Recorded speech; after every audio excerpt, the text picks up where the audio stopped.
Alors d'abord, j'ai fait des études de droit. J'ai une licence en droit et une licence en droit public et administratif, donc une licence spéciale.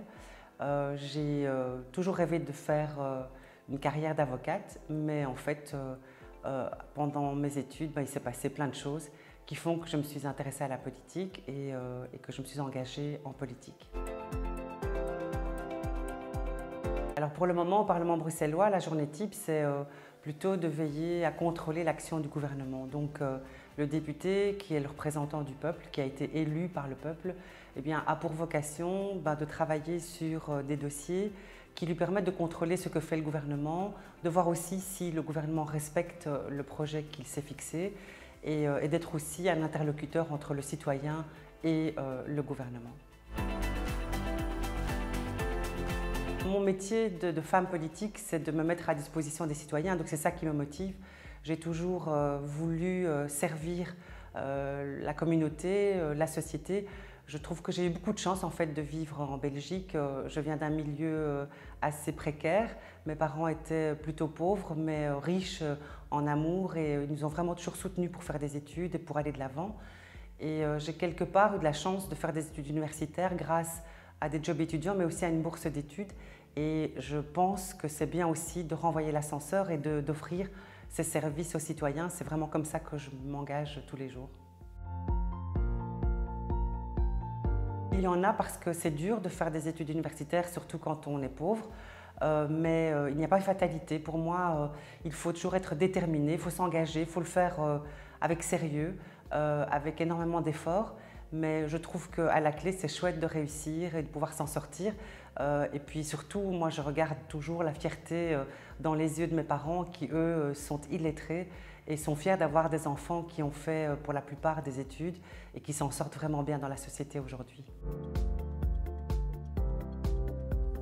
Alors j'ai toujours aimé travailler en équipe. Je n'aime pas travailler seule, mais en même temps, c'est vrai qu'il y a des choses que je fais seule.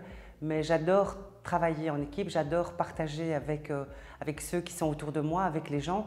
Mais j'adore aussi être à l'écoute et de pouvoir aussi être un intermédiaire pour les citoyens. Je peux travailler n'importe quel jour, je peux travailler la nuit, je peux travailler le jour, je peux travailler les jours de bureau, mais je peux aussi travailler les jours fériés, en vacances. Il n'y a pas de limite en fait. Quand on fait de la politique, c'est un engagement qui est un engagement permanent. Donc je reste accessible et disponible. Quand je vais faire mes courses, moi, je croise des gens qui viennent me parler, qui me demandent des choses, qui me posent des questions, qui veulent aussi que je sois un acteur qui puisse poser des questions pour eux. Donc voilà, quelque part, je n'ai pas d'horaire et tant mieux finalement. Un profil idéal ou une caractéristique essentielle, c'est l'empathie. C'est être à l'écoute des gens, se mettre à leur place et puis surtout essayer d'être un intermédiaire et d'être leur représentant auprès des institutions. Alors quand on a fait le droit, on peut être soit avocat, on peut être juriste dans une entreprise, on peut être magistrat, on peut travailler aussi dans une institution policière. Voilà, ça ouvre tellement de portes. Moi j'ai des amis qui ont fait le droit mais qui font de la communication institutionnelle aujourd'hui. Donc ce sont des études qui sont assez rigoureuses, qui permettent vraiment de remplir sa tête avec beaucoup de choses et ça permet d'aller vers plein de voies différentes et donc c'est ça qui est intéressant. Ce sont des études très rigoureuses et qui demandent beaucoup d'efforts.